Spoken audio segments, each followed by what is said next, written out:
ఇప్పుడున్నటువంటి అధికారులు బీఆర్ఎస్ హయాంలో ఉన్నటువంటి అనేక మంది అధికారులు హెచ్ఎండిఏ కంచెలు మొదలుకుంటే సిఎస్ కంచెలు మొదలుకుంటే డీజీపీ స్థాయి అధికారులు కూడా పెద్ద మొత్తంలో అవినీతి చేసిండు. కోట్ల రూపాయలు కూడా పక్కదారి పట్టించేటువంటి ప్రయత్నం చేసిండు. బినామీల పేర్ల మీద కూడా 1000 కోట్ల రూపాయలు ప్రజాధనాన్ని వృధా చేయడం జరిగింది. బీఆర్ఎస్ హయాంలో జరిగినంత అవినీతి ఎక్కడ కూడా జరగలేదు, ఏ ప్రభుత్వంలో కూడా జరగలేదు.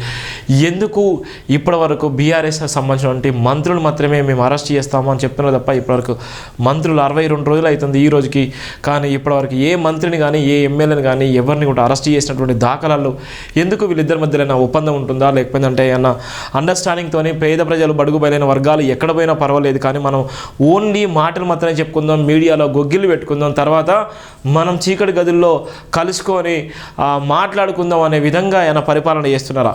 ఇప్పటికే ఆ విజిలెన్స్ అధికారులు ఏదైతే ఉందో కాళేశ్వరం ప్రాజెక్టుకి సంబంధించి దానికి సంబంధించినటువంటి విజిలెన్స్ అధికారులు కూడా అనేకమైన డాక్యుమెంట్లు కూడా స్వాధీనం చేసుకునే నేపథ్యం ఉంది. ఏదైతే ప్రభుత్వం పడిపోయిందో, బీఆర్ఎస్ ప్రభుత్వం ఓడిపోయిన తర్వాత కూడా ఏదైతే ప్రగతి భవన్లో ఉన్నటువంటి కంప్యూటర్లు కానీ ఇవన్నీ కానీ మాయమైనటువంటి సందర్భం ఉన్నాయి. అక్కడ ఉన్నటువంటి సమాచారాన్ని కూడా దొంగలించినటువంటి డాటా కూడా చూసినాం.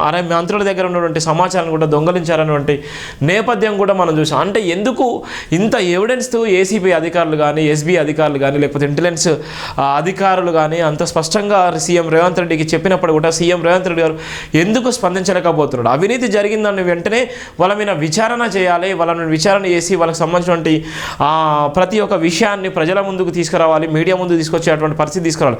కానీ ప్రజల ముందుకు తీసుకురాకుండా పేపర్కు మీడియాకు మాత్రం చెప్పేసుకొని పెద్ద పెద్ద అక్షరాలతో రాపించుకొని తర్వాత నామమాత్రంగానే కొనసాగుతున్నారు. అంటే దీనిలో ఏం జరగబోతుంది? అసలు నామమాత్రంగా జరగడానికి గల కారణాలు ఏంది? ఎందుకోసం అలా చేస్తున్నారు? ఒకవేళ నిజంగా పేద బడుగు బలైన వర్గాలు నిజంగా ఓట్లేసి గెలిపించినప్పుడు ఈ ప్రభుత్వానికి, ప్రజాపాలన ప్రభుత్వానికి 62 రోజులు, నేటికి 62 రోజులు గడిచిపోతున్నప్పటికీ కూడా ఎందుకు అరెస్ట్ చేయలేకపోతున్నారు? ఇప్పుడు కవిత అనేకమైన ఆరోపణలు వేసింది, ఎందుకు కవిత మీద కూడా చర్యలు తీసుకోలేకపోతారు? కేటీఆర్ అమ్మనాభూతులు పెడుతున్నారు అంతే భయంకరంగా. నేను ఎందుకు అమ్మనాభూతులు అంటుండంటే ఆయన చెప్పిన మాటలు రాజ్యాంగానికి విరుద్ధంగా, రాజ్యాంగ పదవిలో ఉన్నటువంటి మంత్రులు కానీ, లేకపోతే అంటే సీఎం కానీ, లేకపోతే అంటే మాజీ మంత్రులు కానీ, ఎమ్మెల్యేలు కానీ, లేకపోతే వాళ్ళు అతి భయంకరమైనటువంటి అప్పర్ లాంగ్వేజ్తో మాట్లాడుతాం. అంటే రాజ్యాంగానికి విరుద్ధంగా మాట్లాడే లాంగ్వేజ్ కూడా ఎంత బాధాకరం మనం చూస్తున్నాం. అంటే ఇవన్నీ ఇంత దారుణంగా జరుగుతున్నప్పటికీ కూడా ఎందుకు ప్రభుత్వము, ఎందుకో సీఎం గారు ఎందుకు వాళ్ళని అరెస్ట్ చేయలేకపోతున్నారు?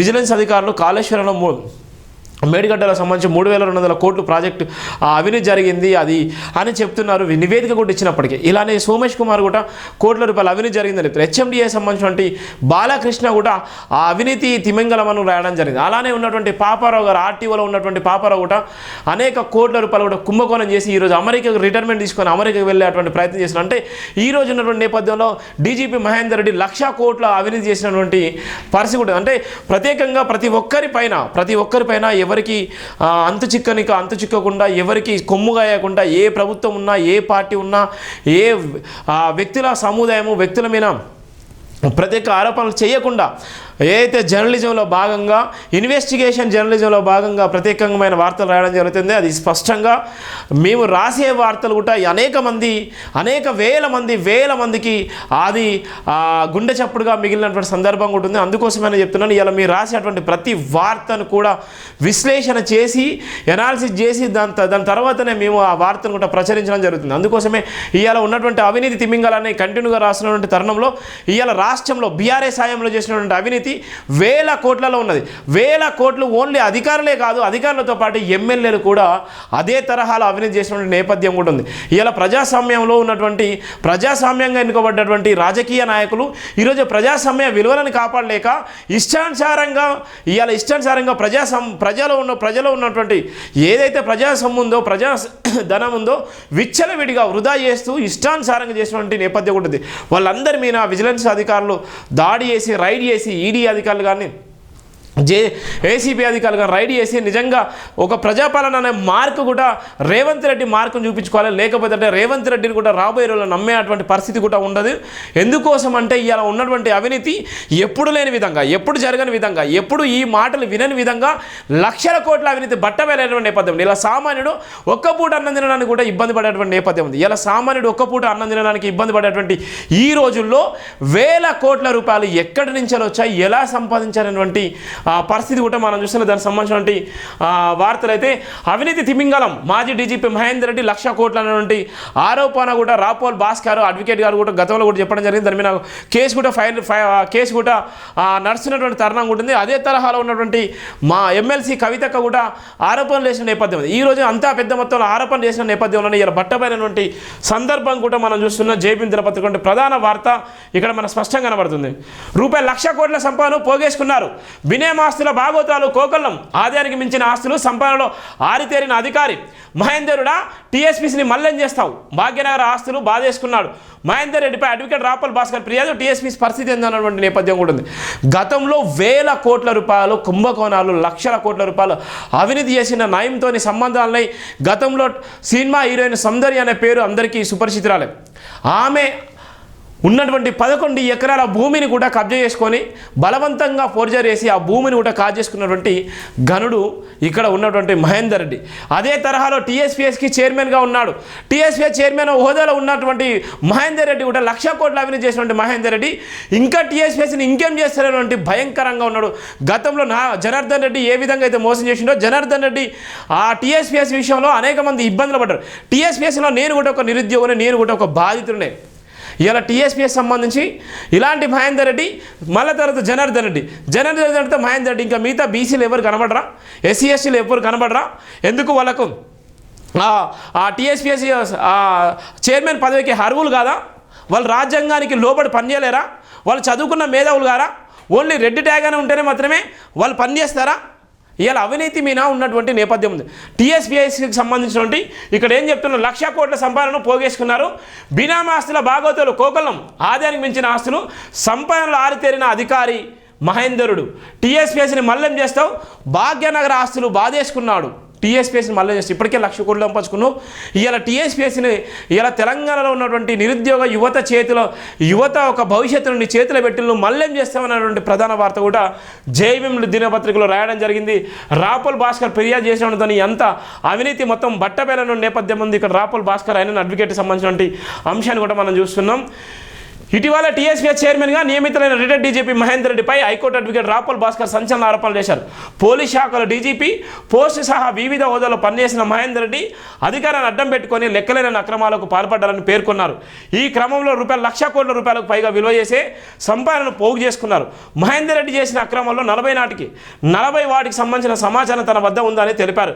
వీటికి సంబంధించిన ఆధారాలు కూడా ఉన్నాయని పేర్కొన్నారు. రాపోల్ భాస్కర్ దీనిపై సమగ్ర విచారణ జరిపించాలంటే గవర్నర్ తమిళాసై సౌందరరాజన్, ముఖ్యమంత్రి Revanth Reddy, ACB DG CV ఆనంద్లకు ఫిర్యాదు చేశారు.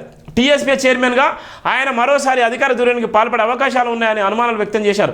గ్యాంగ్స్టర్ నయంతో పాటు పలువురు అసాంఘిక శక్తులతో సంబంధాలు ఉన్నాయని మహేందర్ రెడ్డి హైదరాబాద్, సైబరాబాద్, రంగారెడ్డి, మహబూబ్నగర్, నల్గొండ, మెదక్ తదితర జిల్లాలో కొంతమంది పోలీసు అధికారులను ఉపయోగించుకొని పెద్ద సంఖ్యలో భూములను తన బినామీల పేరు మార్చుకొని రియటర్లకు డెవలప్మెంట్ ఇవ్వడం ద్వారా ₹100 కోట్లు సంపాదించుకున్న ఫిర్యాదులో పేర్కొన్న నేపథ్యం చూసిన ఎంత భయంకరంగా ఉన్నారు. ఒక డీజీపీ ఉన్నతమైన హోదాలో ఉండి, ఒక ఐపీఎస్ ఉన్నతమైన హోదాలో ఉంటే ఎన్ని లక్షల కోట్లు సంపాదించుకుంటారో, ఎంత పెద్ద అవినీతి చేస్తారో ఇక్కడ ఈ డీజీపీని చూస్తే మనకు అర్థమవుతుంది.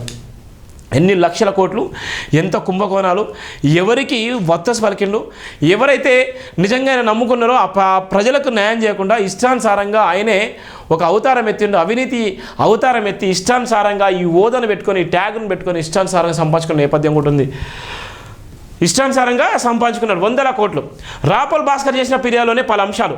టాలీవుడ్ హీరోయిన్ సౌందర్య హెలికాప్టర్ ప్రమాదంలో మరణించిన విషయం తెలిసిందే. అప్పట్లో ఆమెకు ప్రస్తుతం గండిపేట మండలం పరిధిలో ఉన్న వట్టినాగులపల్లిలో 11.33 ఎకరాల భూమి ఉండేదని రాపోల్ భాస్కర్ తన ఫిర్యాదులో పేర్కొన్నారు. పాపం చనిపోయి ఎన్నో రోజులైంది. చనిపోయినటువంటి నేపథ్యంలో ఆమె భూమి కూడా 11 ఎకరాల 33 గుంటల భూమి కబ్జా చేసుకుని ఫోర్జరీ చేసినటువంటి నేపథ్యంలో దానికి మహేందర్ రెడ్డి ఒట్టినాలు 11 ఎకరాల 33 ఎకరాల భూమి ఉండేదని రాపోల్ భాస్కర్ తన ఫిర్యాదులో తెలిపారు. ఈ భూమికి సంబంధించిన సౌందర్య సోదరుడు అమర్నాథ్ వేలిముద్రను ఫోర్జరీ చేసి యలమంచి బసవేశ్వరరావు అనే వ్యక్తికి సేల్ డీడ్ చేశారని పేర్కొన్నారు. దాంట్లో మహేందర్ రెడ్డి, ఆయన రియల్ ఎస్టేట్ పార్ట్నర్ వివి రమణ, సోదరుడు వెంకటరెడ్డి, సోదరుడు కుమారుడు చెన్నారెడ్డి, సోదరుడు మరో కుమారుడు మోహన్ రెడ్డి పాత్ర ఉన్నట్లు తెలిపారు. ఈ క్రమంలో సౌందర్య సోదరుడు అమర్నాథ్ను గ్యాంగ్స్టర్ నయంతో బెదిరింపులకు గురి చేసిన నేపథ్యం కూడా చూసినాం. ఏదైతే ఆ భూమికి సంబంధించిన ఉందో అక్రమంగా ఫోర్జరీ చేసి ప్రొజర్తో చేసిన నేపథ్యంలోనే అప్పుడు ఉన్నటువంటి గ్యాంగ్స్టర్ నయంతో కూడా బెదిరింపులకు గురి చేస్తే ఆయన భయపడి ఆయన దాని దగ్గర కూడా రాలేదు. అంటే 11 ఎకరాల 33 గుంటల భూమిని కూడా కబ్జా చేసుకున్న రియల్టర్లు. అంటే ఎంత భయం! ఈరోజు కొన్ని వేల కోట్ల రూపాయల విలువైన భూమి. అంటే డీజీపీ హోదాలో ఉండి ఐపీఎస్ హోదాలో ఉండి ఎంత పెద్ద అవినీతి అయినా చేస్తారు, ఎంత పెద్ద అవినీతికైనా తెర వెనుక ఉండి నడిపిస్తారు. ఆ తెర వెనుక ఉండేటువంటి నేపథ్యము ఇలా బట్టబయలైనటువంటి నేపథ్యం ఉంది. అవినీతి తిమింగలం 1,00,00,000 రూపాయలు అవినీతి జరిగిందన్నటువంటి ఆరోపణలు కూడా చూస్తున్నాం. ఇంత ఎవిడెన్స్గా కూడా అడ్వకేట్ రాపోల్ భాస్కర్ కూడా ఆరోపించిన నేపథ్యం ఉంది. రాపోల్ భాస్కర్ ఆరోపించిన నేపథ్యంలోనే ఎమ్మెల్సీ కవిత కూడా మాట్లాడిన సందర్భం ఉందంటే ఎంత భయంకరంగా అవినీతి చేసిందో చూడండి. రాపోల్ భాస్కర్ చేసిన నేపథ్యంలోనే ఎమ్మెల్సీ కవిత డీజీపీ హోదాలో ఉన్నప్పుడు నువ్వేం చేసావు? నీ ప్రభుత్వంలో అవినీతి జరిగినప్పుడు, నీ ప్రభుత్వంలో డీజీపీగా ఉన్నప్పుడు నువ్వు ఎందుకు విచారణ చేయించలేకపోయావు? నువ్వు ఎందుకు అవినీతి చేశాను? నువ్వు ఎందుకు ప్రశ్నించలేకపోయావు? అంటే బీఆర్ఎస్ హయాంలో కూడా చాలామంది అవినీతి పరులు ఉన్నారు. అవినీతిని ప్రోత్సహించి, అవినీతిని అడ్డం పెట్టుకుని, అవినీతిని దగ్గరుండి ప్రోత్సహించినటువంటి బీఆర్ఎస్లో ఉన్నటువంటి ముఖ్య నాయకులు, ముఖ్యమంత్రితో సహా చాలామంది అధికారులు కూడా ఉన్నారు. వాళ్ళందరూ కూడా ఇదే తరహాలో. అందుకోసం ఇలా వేలాది కోట్ల రూపాయల విలువైనటువంటి భూములు, వేలాది కోట్ల రూపాయల విలువైనటువంటి ఆస్తులను కూడబెట్టుకున్న నేపథ్యంలో ఇక్కడ ఉన్నటువంటి ప్రధాన వార్త ఎక్కడెక్కడ ఏం సంపాదించుకున్నాడు, ఏ విధంగా సంపాదించుకున్నాడు, ఏ విధంగా అయినా ఎక్కడెక్కడ హోదాలో పనిచేసిండు, ఏ సర్వే నెంబర్లతో పాటు ప్రతి కూడా ఇక రాయడం జరిగింది. ఈ ఆరోపణకు సంబంధించి రిజిస్ట్రేషన్ డాక్యుమెంట్లు ఎన్కౌంటర్మెంట్ ఫిర్యాదు మీద జత చేశారు. సైబరాబాద్ సిపిగా పనిచేసినప్పుడు హైదరాబాద్ ప్రాంతంలోని సర్వే నెంబర్ 163లో ఉన్న దుర్గమాత సొసైటీ ఐడిపిఎల్ సొసైటీలో 500 కోట్ల రూపాయల పైగా విలువ చేసి 60 ప్లాట్లను బినామీల పేరుతో కబ్జా చేసినట్టు ఆరోపించారు. ఒక డీజీపీ, ఒక ఐపీఎస్ చూడు ఎంత ఘోరమో. ఇష్టానుసారంగా ఉండి ఇష్టానుసారంగా ఎక్కడికక్కడ ఆ హోదాను అడ్డం పెట్టుకొని సైబరాబాద్ పోలీస్ కమిషనర్గా ఉన్నటువంటి మొట్టమొదటి సైబరాబాద్ పోలీస్ కమిషనర్ ఉన్నటువంటి నేపథ్యంలో 20 ప్లాట్లను 60 ప్లాట్లను బినామీల పేరు మీద రిజిస్టర్ చేసుకున్నటువంటి గనుడు కూడా మహేందర్ రెడ్డి. ఇలా ఇన్ని చూసుకుంటే ఎక్కడ చూసినా ఇవన్నీ డబ్బులకు సంబంధించి వేల కోట్లు, సుమారుగా 1,00,000 కోట్ల రూపాయల అవినీతి. 1,00,000 కోట్ల అవినీతి అంటే ఒక రాష్ట్ర బడ్జెట్, ఒక రాష్ట్రానికి సంబంధించినటువంటి 4 కోట్ల మందికి సంబంధించినటువంటి ఆ బడ్జెట్ సంబంధించినటువంటి అంశము, 1,00,000 కోట్ల రూపాయలకు సంబంధించినటువంటి అంశము ఒక మహేందర్ రెడ్డి సంపాదించుకున్నట్టే. ఇంకా అధికారులు, ఐఏఎస్ ఐపీఎస్ అధికారులు ఇదే తరహాలో ఎంతమంది అధికారులు ఉంటారు, ఎంతమంది అవినీతి చేసిన అధికారులు ఉంటారు, ఎంతమంది నిజంగా ఈ పేద బడుగు బలైన వర్గాల జీవితాలను రక్తంలాగా పిండేసుకొని వాళ్ళ గుండెల మీద తన్నినటువంటి అధికారులు. వీళ్ళ మీద నిజంగా రేవంత్ రెడ్డి ఎలాంటి చర్యలు తీసుకోబోతున్నాడు? ఒకవేళ రేవంత్ రెడ్డి చర్యలు తీసుకోకపోతే రేవంత్ రెడ్డిని నమ్మేటువంటి పరిస్థితి ఉంటుందా? ఇవాళ రెడ్డి అనేటువంటి నేపథ్యంలో రేవంత్ రెడ్డి ఇవాళ టీఎస్పీ చైర్మన్గా ఉన్నటువంటి మహేందర్ రెడ్డికి ఏ విధంగా అధికారం కట్టబెట్టినటువంటి నేపథ్యం కూడా ఉంది. ఒకవేళ అధికారం ఇప్పటికే 1,00,000 కోట్ల అవినీతి చేసినటువంటి మహేందర్ రెడ్డి మళ్ళీ టీఎస్పీఎస్ని ఏం చేస్తారు? టీఎస్పీఎస్లో ఉన్నటువంటి ఉద్యోగాలను 603 సంబంధించినటువంటి టీఎస్పీఎస్ గ్రూప్ 1 పోస్టులకు సంబంధించి, గ్రూప్ 2 పోస్టులకు సంబంధించి, గ్రూప్ 3 కానీ గ్రూప్ 4 సంబంధించిన పోస్టులు కానీ ఏ విధంగా చేస్తారు, ఏం చేస్తారు అన్నటువంటి ఆందోళన రాష్ట్ర ప్రజలు ఉన్నారు. ఇప్పటికే ఉన్నటువంటి చర్చ మాత్రం సుదీర్ఘంగా జరిగిన నేపథ్యం కూడా మనం చూస్తున్నాం. ఏది ఏమైనప్పటికీ ఇలా మహేందర్ రెడ్డి మీద ఎలాంటి చర్యలు తీసుకుంటున్నారో, ఒకవేళ టీఎస్పీ చైర్మన్ పదవిని తీసేస్తారా? తీసేసి నిజంగా ఆయన మీద అవినీతి అనేటువంటి ముద్ర పడ్డది. అవినీతి ముద్రలో ఆయనను కూడా భాగస్వాములు వేసి ఆయన మీద విచారణ చేస్తారా? ఇప్పుడు ఉన్నటువంటి సివి ఆనంద్ ఏసీపీ గారు ఏం చేస్తారు? లేకపోతే ఇంటెలిజెన్స్ చీఫ్ ఉన్నటువంటి అధికారులు ఏం చేస్తారు? శివధర్ రెడ్డి ఏం చేస్తారు? ఇవాళ ఉన్నటువంటి మహేందర్ రెడ్డి, ఇవాళ ఉన్నటువంటి శివధర్ రెడ్డి, ఇప్పుడు ఏసీపీ ఉన్నటువంటి సివి ఆనంద్ రెడ్డి, ఇలా ఉన్నటువంటి సీఎం రేవంత్ రెడ్డి, ఎటు చూసినా మళ్ళా రెడ్డి సామాజిక వర్గం ఇలా మహేందర్ రెడ్డిని కాపాడేటువంటి ప్రయత్నం చేస్తుందా? లేకపోతే మహేందర్ రెడ్డికి అమ్ముడు పోయేటువంటి నేపథ్యం ఉంటుందా? మహేందర్ రెడ్డికి ఏ విధంగా సపోర్ట్ చేస్తారన్నటువంటి ప్రధాన అంశాలు కూడా జైబీన్ దినపత్రికలో రాసినటువంటి సందర్భం కూడా మనం చూస్తున్నాం. ఇక్కడ ఉన్నటువంటి ప్రధానమైనటువంటి వార్తలు స్పష్టంగా రాయడం జరిగింది. ఎప్పుడు ఎవరు కూడా రాయలేదు, ఏ పేపర్లో కూడా రాయలేదు. ఆయన సిపిగా పనిచేసిన హైదరాబాద్ ప్రాంతంలోని సర్వే నెంబర్ 163లో ఉన్న దుర్గమాత సొసైటీలో ఇప్పుడు కూడా ఉంది. ఐడిపిఎల్లో ఉన్నటువంటి 500 కోట్ల రూపాయలకు పైగా విలువ చేసినటువంటి 60 ప్లాట్ల బినామీల పేరుతో కూడా కబ్జా చేసినట్టు కూడా ఉన్నది. మహేందర్ రెడ్డి తన అల్లుడితో వివాసంద భూములో రియల్ దందా జరిపించినట్టుగా ఫిర్యాదులో పేర్కొన్నారు. ఆయత్ నగర్ అబ్దుల్పూర్ మెట్ల 600 ఎకరాలకు సంబంధించిన జరిగిన డీల్లో మహేందర్ రెడ్డి అల్లుడు ఉన్నారని ఆరోపించారు. తన అధికారాన్ని అడ్డం పెట్టుకొని మహేందర్ రెడ్డి ఆ డీల్లో అల్లుడికి కట్టబెట్టని పేర్కొన్నారు. 600 ఎకరాలకు హైదరాబాద్ కమిషనర్ పనిచేసినప్పుడు సిఎస్పీ భవనాన్ని చేయించి కొత్త భవనం కట్టించాలని తెలిపారు. ఈ భవనాన్ని మనకు కేవలం 8 కోట్ల రూపాయలు ఖర్చు కాగా 16 కోట్లు ఖర్చు అయినట్టుగా బిల్లులు తయారు చేయించాలని తెలిపారు. ఈ బిల్లులకు సంబంధించిన ఫైల్పై సంతకాలు చేయాలని అప్పట్లో సీసీడీపీ ఉన్న అవినాష్ మహంతిపై ఒత్తిడి తెచ్చినట్టు చెప్పారు. అయితే ఎట్టి పరిస్థితుల్లో తాను ఆ ఫైళ్లపై సంతకాలు చేసేది లేదని అవినాష్ మహంతి చెప్పారు. ఇప్పుడు ఉన్నటువంటి సైబరాబాద్ పోలీస్ కమిషనర్ ఉన్న అవినాష్ మహంతి ఆయన అప్పుడు ఆ హోదాలో ఉన్నప్పుడు ఒత్తిడి చేస్తే నేను ఆ బిల్లుల మీద సంతకం పెట్టాను, నేను తప్పు చేయాలని చెప్పినటువంటి ఐపీఎస్ అధికారి, డైనమిక్ ఐపీఎస్ అధికారి సైబరాబాద్ పోలీస్ కమిషనర్ అవినాష్ మహంతి చెప్పారు, వెల్లడించారు. దీంతో తన అధికారాన్ని ఉపయోగించి అవినాష్ మహంతిని సెలవుపై పంపించి ఆ స్థానంలో ప్రభాకర్ రావు నియమించి సంతకాలు చేయించుకున్నారని గుర్తు చేశారు. సీసీ కెమెరాల ప్రాజెక్టులో కూడా మహేందర్ రెడ్డి భారీ అవినీతికి పాల్పడినట్టు రాపోల్ భాస్కర్ ఆరోపించారు. అత్యంత గోప్యంగా కొనసాగిన ఈ వ్యవహారాన్ని తన అస్మదీయులైన శ్రీనాథ్ రెడ్డి, రామరెడ్డి, విజయ్ రెడ్డి, ప్రదీప్ రెడ్డి, మల్లారెడ్డి అందరూ ప్రైవేట్ వ్యక్తులతో పాటు కుటుంబ సభ్యులతో కలిసి నడిపించారని తెలిపారు. కర్నూలు ఎస్పీగా పనిచేసినప్పుడు వేర్వేరు నేరాల్లో సీజ్ చేసిన వాహనాలను అక్రమంగా అమ్మి సొమ్మి చేసుకున్నట్టు ఆరోపించారు. దీనిపై విచారణ జరిపిన ఏసీబీ కేసులో కూడా నమోదు చేశారని తెలిపారు. తన బలంతో కేసు జరిపే ముందు కొనసాగకుండా అడ్డుకున్నారని పేర్కొన్నారు. ఇప్పటికే ఈ కేసు విచారణ పెండింగ్లోనే ఉన్నట్టుగా తెలిపారు. చేవెళ్ల ప్రాంతంలో తన సోదరుడు కుమారుడు ఇతర బంధువుల పేరున 500 కోట్ల రూపాయలు విలువ చేసే 106 ఎకరాల వ్యవసాయ భూమిని మహేందర్ రెడ్డి కొన్నట్టుగా తెలియజేశారు. అదేవిధంగా చేవెళ్ల మండలంలోని దామెరగిద్ద గ్రామంలో సర్వే నెంబర్లు 12, 13, 14, 17, 18, 19, 20లో ఉన్న 6,000 కోట్ల రూపాయల విలువ చేసే 74 ఎకరాల భూమిని తన సమీప బంధువుల పేరు మీద కొన్నట్టు తెలిపారు. మార్కెట్ ప్రకారం ప్రస్తుతం ఈ భూమి విలువ 10,000 కోట్లకు పైగానే ఉంటుందని పేర్కొన్నారు. ఈ భూములు ఎవరెవరి పేరున ఉన్నాయనే వివరాలు బయటకు వెళ్లకుండా రెవెన్యూ అధికారులను మేనేజ్ చేసినట్టుగా తెలిపిన నేపథ్యం ఉంటుంది. చేవెళ్ల మండలం ఇబ్రాంపల్లిలో సర్వే నెంబర్ 70లో 25,000 కోట్లకు పైగా విలువ చేసే 100 ఎకరాల భూమిని ఓ కెమికల్ లిమిటెడ్ పేర కొన్నట్లు తెలిపారు. ఈ కంపెనీలో మహేందర్ రెడ్డి స్లీపింగ్ పార్ట్నర్గా పేర్కొన్నారు. చేవెళ్ల మండలం నాంచారి గ్రామంలో 30,000 కోట్ల రూపాయల పైగా విలువ చేసే 250 ఎకరాల భూములను తన బంధువుల అనుచరుల మీద కొన్నట్టు తెలిపారు. గ్యాంగ్స్టర్ నయంతో మహేందర్ రెడ్డికి సన్నిహిత సంబంధాలు ఉండేవని రాపోల్ భాస్కర్ తన ఫిర్యాదులో పేర్కొన్నారు. ఈ విషయం పోలీస్ శాఖలో పనిచేస్తున్న అందరికీ తెలిసిందని అన్నారు. నయంను అడ్డం పెట్టుకొని యాదగిరిగుట్ట మండలం రాయగిరి గ్రామంలో 18.5 ఎకరాల భూమిని తన పేరున రిజిస్టర్ చేయించుకున్నట్లుగా పేర్కొన్నారు.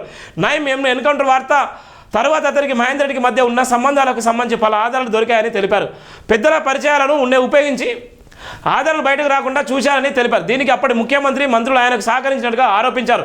జేఎన్టీయూ క్యాంపస్ వద్ద కోట్ల విలువ చేసే 2 బహుళ అంతస్తుల భవనాలను మహేందర్ రెడ్డి కొన్నట్టు తెలిపారు. అదేవిధంగా సైబరాబాద్లోని వెంకటేశ్వర ఆలయం ప్రాంతంలో 2 అంతస్తుల భవనం కూడా ఆయన కొన్నట్టు పేర్కొన్నారు. మలక్పేట హౌసింగ్ బోర్డు కాలనీలో తన కుటుంబ సభ్యుల పేర మొత్తం 4 ఇండ్లను కొన్నట్టుగా వివరించారు.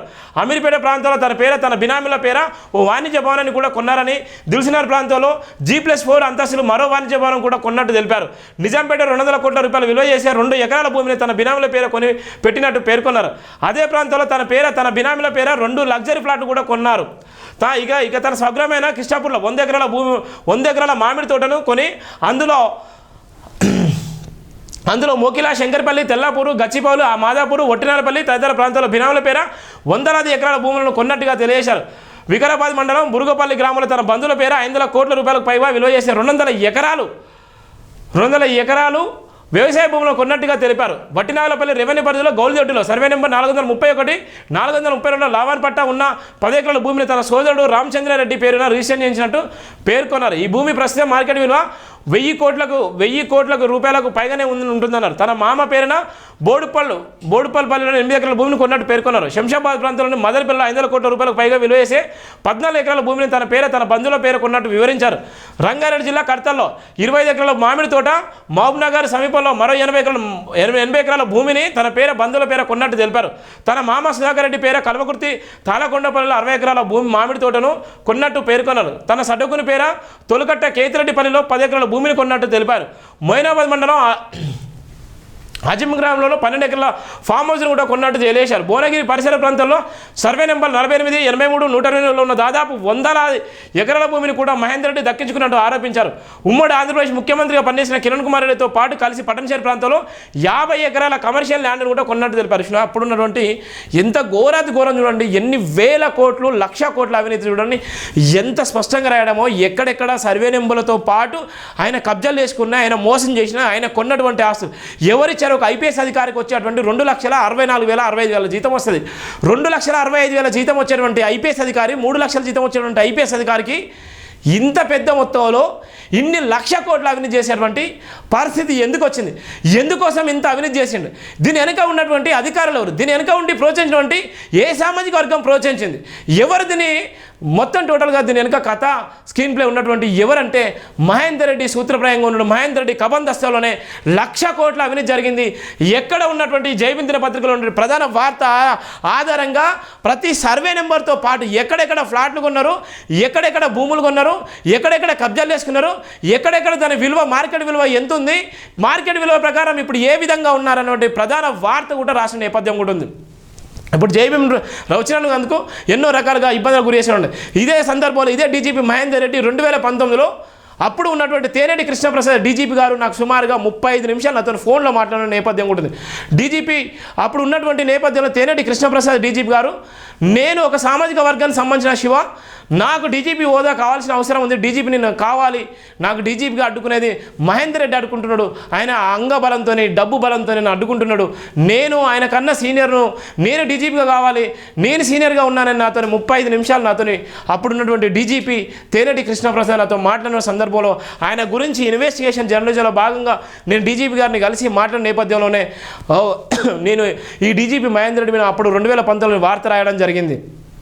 అప్పుడు రాసిన నేపథ్యంలో పిలిపించుకొని అప్పుడు ఉన్నటువంటి ఇంటెలిజెన్స్ వాళ్ళు, ఆ ఇంటెలిజెన్స్ సంబంధించినటువంటి చాలామంది అధికారులు పిలుచుకొని డీజీపీ పిలుచుకొని ఎందుకు రాసిన శివ, దాని మీద ఎందుకు రాయాల్సిన వచ్చిందని నన్ను అప్పుడు విచారణ నిమిత్తం నన్ను డీజీపీ ఆఫీస్కి పిలిపించుకొని మాట్లాడిన సందర్భాలు కూడా. అంటే ఆ రోజు కూడా నేను ఎక్కడ కూడా లొంగకుండా, ఎక్కడ కూడా భయపడకుండా, ఆత్మగౌరవాన్ని చంపుకోకుండా, ఆత్మవిశ్వాసాన్ని చంపుకోకుండా నేను అక్కడ ఉన్నటువంటి డీజీపీ గారికి అన్యాయం జరిగిందని నేను ఆయన మీద వార్తలు ఈయన మీద వార్తలు రాయడం జరిగింది. ఆ తర్వాత అందరు మీడియా ఛానల్ వాళ్ళు కూడా ఒక డీజీపీకి అన్యాయం జరిగిందని సెంట్రల్ నుంచి స్టేట్ వరకు అన్ని టీవీ ఛానల్లో మారుమోగిపోయిన సందర్భం ఉంటుంది. అంటే అవినీతి ఎవరు చేసినా, ఎవరికి అన్యాయం జరిగినా స్ట్రగుల్ ఫర్ జస్టిస్గా, పవర్ ఆఫ్ పీపుల్గా మీ వెంట ఉంటుంది ఒక జైభీం టీవీ మాత్రమే. నేను కూడా ఈ సందర్భంలో గుర్తు చేస్తున్నాను. ఎందుకోసం ఇక్కడ సందర్భం వచ్చింది కాబట్టి నేను చెప్తున్నాను. ఆ రోజు ఉన్నటువంటి డీజీపీ నాకు ఎవరో తెలియదు, తేనేటి కృష్ణప్రసాద్ నాకు తెలియదు. ఆ రోజు డీజీపీ హోదాలో నాతో 35 నిమిషాలు నాకు ఫోన్ కాల్లో మాట్లాడి నాతో ఆయన బాధను కూడా వెళ్ళబోసుకున్నటువంటి సందర్భం ఉంటుంది. ఈ మహేందర్ రెడ్డి చేసినటువంటి నేపథ్యంలోనే అక్కడ ఉన్నటువంటి ఒక దళిత బిడ్డకు అన్యాయం జరిగింది. ఒక డీజీపీ కావాల్సినటువంటి తేనేటి కృష్ణప్రసాద్ను అడ్డుకున్నటువంటి నేపథ్యం కూడా ఈ డీజీపీ మహేందర్ రెడ్డికే ఉన్నటువంటి నేపథ్యం కూడా మనం గుర్తు చేస్తున్నాం. అంటే ఎంత భయంకరమైనటువంటి లాబింగ్ చేస్తారు, ఎంత భయంకరంగా మోసం చేస్తారు, ఎంత భయంకరంగా ఈ సమాజంలో ఉన్నటువంటి మనుషులను ఏ విధంగా చేస్తారు. గ్యాంగ్స్టర్ నయంతో ఉన్నటువంటి సంబంధాల నేపథ్యంలోనే అనేక మందిని భయభ్రాంతులకు గురి చేసి, అనేక మందిని ఇబ్బందులకు గురి చేసి, అనేక మంది మీద కేసులు పెట్టించి, అనేక మందిని జైల్లో పాలు చేసి, అనేక మంది మీద ఇలా ఉన్నటువంటి చుట్టుపక్కల ఉన్నటువంటి హైదరాబాద్ నగరానికి చుట్టుపక్కల ఉన్నటువంటి పోలీసు అధికారులను వాళ్ళ కబందాస్థల్లో పెట్టుకొని ఇష్టానుసారంగా వ్యవహరించినటువంటి తీరును కూడా మనం చూస్తున్నాం. ఎంత భయంకరంగా ఉంది. ఇలా పోలీస్ శాఖకే మచ్చ తీసుకొచ్చినటువంటి వన్న తెచ్చినటువంటి వీరుడు ధీరుడు కూడా ఈయననే. ఇలా టీఎస్పీఎస్ విషయంలో కూడా అదే జరుగుతుందని కూడా ఇలా భయభ్రాంతులకు గురి అయ్యేటువంటి నేపథ్యం ఉంది. దీని మీద సీఎం రేవంత్ రెడ్డి తన మార్కును చూపించుకుంటారా, లేకపోతే తన సామాజిక వర్గాన్ని మీదేసుకుంటారా? తన సామాజిక వర్గానికి సంబంధించినటువంటి ఇప్పటికే పదవులు కట్టబెట్టినటువంటి రేవంత్ రెడ్డి ఏం చేస్తారన్నటువంటి నేపథ్యం కూడా ఉంది. ఈ అంశాన్ని కూడా ఇలా అసెంబ్లీలో కూడా చర్చ పెట్టేటువంటి పరిస్థితి కూడా రాబోతుంది. అంటే ఎంత దారిసింది. ఒక అవినీతి చేసినటువంటి డీజీపీ మహేందర్ రెడ్డి 1,00,00,000 కోట్ల అవినీతి, ఎక్కడ చూసినా భూములు, ఎక్కడ చూసినా వేల కోట్ల రూపాయలు విలువ చేసేటువంటి భూములు, ఇంత అవినీతి చేసిన నేపథ్యం ఉందంటే ఒక పేద బడుగు బలైన వర్గాలకు సంబంధించిన ఒక గుంట భూమి కొన్నా, ఒక గుంట భూమిని నిజంగా ఒక బిల్డింగ్ కట్టుకున్నా, లేకపోతే నన్ను రోడ్డుకైనా వేసుకున్నా, లేకపోతే బోర్ వేసుకున్నా, లేకపోతే ఇంకేమైనా పట్టేసుకున్నా, ఏమైనా చేసుకున్నా కూడా మన మీద ఏసీబీ అధికారులు వస్తారు, సిబిఐ అధికారులు వస్తారు, ఎక్కడెక్కడ అధికారులు వస్తారు. ఎక్కడలేని అధికారులు అందరూ వచ్చి భయభ్రాంతులకు గురి చేసి వాడు ఆత్మహత్య చేసుకునేలాగా ప్రేరేపించి వాడిని ముప్పు తిప్పలు పెడతారు. మరి ఈ అధికారి ఇన్ని 1,00,00,000 కోట్ల అవినీతి చేసినటువంటి అధికారి మీద ఎందుకు ఇప్పటి వరకు కూడా చర్యలు తీసుకోలేకపోయారన్నటువంటి ప్రధాన వార్త కూడా మనం రాసాము. ఇక్కడ ఉన్నటువంటి ఇంకా చదువుతుంటే ఇంకా పూర్తిగా వస్తుంది. వీళ్ళ బినామీలు ఎవరెవరు ఉన్నారో ఫైనల్గా వీళ్ళ కిరణ్ కుమార్ రెడ్డితో కలిసి 800 ఎకరాల భూమి సెటిల్ చేశారు. చూడు అప్పుడు ఉన్నటువంటి కిరణ్ కుమార్ రెడ్డితో ఆయనకు ఉన్నటువంటి ఐలాపూర్లో వివాదంలో ఉన్న 800 ఎకరాల భూమి. చూడ మాజీ ముఖ్యమంత్రి, ఉమ్మడి ఆంధ్రప్రదేశ్ మాజీ ముఖ్యమంత్రి కిరణ్ కుమార్ రెడ్డితో కలిసి 800 ఎకరాల భూములు, ఆయన ఇప్పటికే 50 ఎకరాల భూమి వీళ్ళిద్దరు కలిసి కొనుక్కున్నారు. ఎంత ఘోరం చూడండి. రెడ్డి సామాజిక ఇప్పుడు ఉన్నటువంటి రేవంత్ రెడ్డిని కూడా ఇలాంటి వార్తలు వస్తే రేవంత్ రెడ్డిని నమ్ముతారా? ఇవాళ రేవంత్ రెడ్డి నమ్మేటువంటి నేపథ్యం ఉంటుందా? రేవంత్ రెడ్డిని కూడా ఇవాళ రెడ్డి సామాజిక వర్గం ఇవాళ ఉన్నటువంటి నేపథ్యంలో ఇవాళ వెలమ సామాజిక వర్గం పోయిన తర్వాత రెడ్డి సామాజిక వర్గాన్ని కూడా నమ్మలేని పరిస్థితి ఉంటుంది. ఇవాళ ఉన్నటువంటి గతంలో ఉన్నటువంటి కిరణ్ కుమార్ రెడ్డి ఎప్పుడు పోయండి, ఎప్పుడు ఉమ్మడి ఆంధ్రప్రదేశ్ ముఖ్యమంత్రి ఉన్న నేపథ్యంలో ఆయన పేరు మీద ఉంటే 800 ఎకరాల భూములు, 60 ఎకరాల భూములు ఇద్దరు కలిసి కొనుక్కున్నారు. 800 ఎకరాల భూమిని కూడా ఆ రోజు సెటిల్మెంట్ చేసినటువంటి నేపథ్యంలో మహేందర్ రెడ్డి ప్రధానంగా ఉన్నటువంటి నేపథ్యం ఉంది.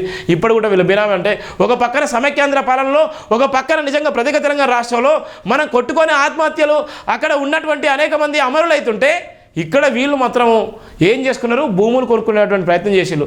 ఎంత బాధాకరం అంటే చీకటి కోణాలు ఇలాంటి అధికారులు ఎంతరో ఉన్నారు. ఎంతోమంది ఇలా చాలామంది బినామీల ఆస్తుల మీద వేల కోట్లు సంపాదించుకున్నారు. ఇలా ఒక్క పూట కూడా తిండి లేనటువంటి ఎన్నో కుటుంబాలు కూడా ఉన్నాయి. ఇలా 3 పూటలు తిండి లేనటువంటి అనేక మంది ఉన్నారు. ఇలా చదువుకు కూడా దూరం అయిపోయి ఇలా అనేకమైన బెగ్గర్ పనులు చేసుకుంటూ ఇలా ట్రాఫిక్ ఎన్నో తప్పుల పనులు చేసేటువంటి నేపథ్యం ఉంటుంది.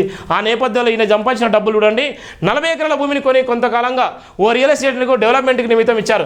నల్గొండ జిల్లా సర్వేపల్లి రెసిడెన్షియల్ స్కూల్లో తన కొండారెడ్డి ఎస్టీ సామాజిక వర్గం చెందిన వార్డంటూ నకిలీ కుల ధృవీకరణ పత్రం కూడా ఇచ్చి అడ్మిషన్ తీసుకున్నట్టు తెలిపారు. విష్ణు ఈయన ఏం చేసిండు, ఎస్టీ నుంచి కూడా తీసుకున్న కొండారెడ్డి అనే నేపథ్యంలో ఇంత భయంకరంగా 117 నెంబర్లో కట్టుకున్న ఇంటి ప్రధాన ద్వారము ఎంత ఘోరంగా ఉందో చూడు, ఎంత ఘోరంగా ఉందో. రౌడీ షీటర్ అయిన అంబర్పేట శంకర్ను ఎర్రచంద్రం కలపని తెప్పించుకున్నట్టు తెలియజేశారు. ఇప్పుడున్నటువంటి అంబర్పేట శంకర్ను కూడా ఈ కేసులో కూడా ఉపయోగించుకున్నారు. అంబర్పేట శంకర్ను నయంను వాడుకొని ఎవరితోనే ఏ రౌడీ షీటర్తో ఏం చేయాలో ఆ పని చేసుకున్నారు. ఆ పని చేయించుకున్న నేపథ్యం కూడా ఇక్కడ మనం చూసినా. వీళ్ళ బినామీలు ఎవరెవరు అంటే వీళ్ళు అధికారాన్ని అడ్డం పెట్టుకొని మహేందర్ రెడ్డి 1,00,000 కోట్లకు పైగా విలువ చేసి అంత ఆస్తులను సమకూర్చుకున్నట్టుగా ఫిర్యాదు చేసిన అడ్వకేట్ రాపల్ భాస్కర్ ఆయన బినామీల పేర్లను కూడా ఉదాహరించారు. మహేందర్ రెడ్డికి బినామీలుగా ఆయన సోదరుడు ఎం వెంకటరెడ్డి, అతని కుమారుడు ఎం చెన్నారెడ్డి, మరో కుమారుడు మోహన్ రెడ్డి, తోడల్లులు గోవర్ధన్ రెడ్డి, బాణాల చలపతి రెడ్డి, సీసీ కెమెరాల వ్యవహారంలో భాగస్వామ్యమైన మల్లారెడ్డి, భార్య అనిత, సోదరుడు రామచంద్ర ఉమ్మడి ఆంధ్రప్రదేశ్ ఉన్నత విద్యా కౌన్సిల్ చైర్మన్గా పనిచేసిన కేసీ రెడ్డి, కాంగ్రెస్ నాయకుడు కావూరి సాంబశివరావు, ప్రైవేట్ వ్యక్తులైన జీవన్ రెడ్డి, ప్రదీప్ రెడ్డి, విజయ్ రెడ్డి, పోలీసు అధికారులు శ్రీనాథ్ రెడ్డి, రామ్ రెడ్డి, జంగేలు ఆయనకు బినామీలుగా వివరించినట్టు ఫిర్యాదులు పేర్కొన్నారు. ఎంత భయంకరంగా ఉంది, ఎంత భయంకరమైన చిట్ట బట్టబయలు రాష్ట్ర వ్యాప్తంగా ఇలా దేశవ్యాప్తంగా సంచలనమైన నేపథ్యం. ఎన్ని లక్షల కోట్ల అవినీతి, 1,00,000 కోట్ల అవినీతికి care of address Mahender Reddy ఏ విధంగా ఉన్నారు, ఏ విధంగా అవినీతి చేసినటువంటి ప్రధాన వార్త కూడా జైభీంలో రాయడం జరిగింది. అవినీతి తిమింగలం ఒక అధికారికి ఎన్ని కోట్ల రూపాయలు చేస్తున్నారంటే ఈ రాష్ట్ర బడ్జెట్ 1,00,000 కోట్ల బడ్జెట్, తెలంగాణ రాష్ట్ర బడ్జెట్ 1,00,000 కోట్ల బడ్జెట్. ఒక ఐపీఎస్ అధికారి 1,00,000 కోట్ల అవినీతి చేసినటువంటి వార్తను చదువుతున్నట్టే నిజంగా నా జీవితంలో ఇంత పెద్ద వార్త చదువుతున్నాను మనం. ఒక ఐపీఎస్ అధికారి మీద 1,00,000 కోట్ల అవినీతి అనేటువంటి వార్త ఇంత స్పష్టంగా ఉంది. ఈ అవినీతి చేసినటువంటి అధికారి ఎన్ని 1,00,000 కోట్లు చూడండి, ఎంత డబ్బో చూడండి, ఎంత డబ్బును గుంజుకోపోయిన చూడండి. ఆఖరికి చనిపోయినటువంటి సౌందర్య పాపం 11 ఎకరాల 33 గుంటల భూమిని కూడా పోర్జర్ చేసి నయంతో బెదిరించి కూడా లాగేసుకున్నటువంటి నేపథ్యం కూడా దీంట్లో మనం స్పష్టంగా చెప్పడం జరిగింది. అవినీతి తిమింగలం ఎంత భయంకరంగా ఉందో, ఎంత ఘోరంగా చేసినటువంటి నేపథ్యం ఉంది. ఇలా ఏది ఏమైనా కంటిన్యూగా ఉన్నటువంటి నేపథ్యం కూడా మనం వార్తలు ఇస్తున్నాం.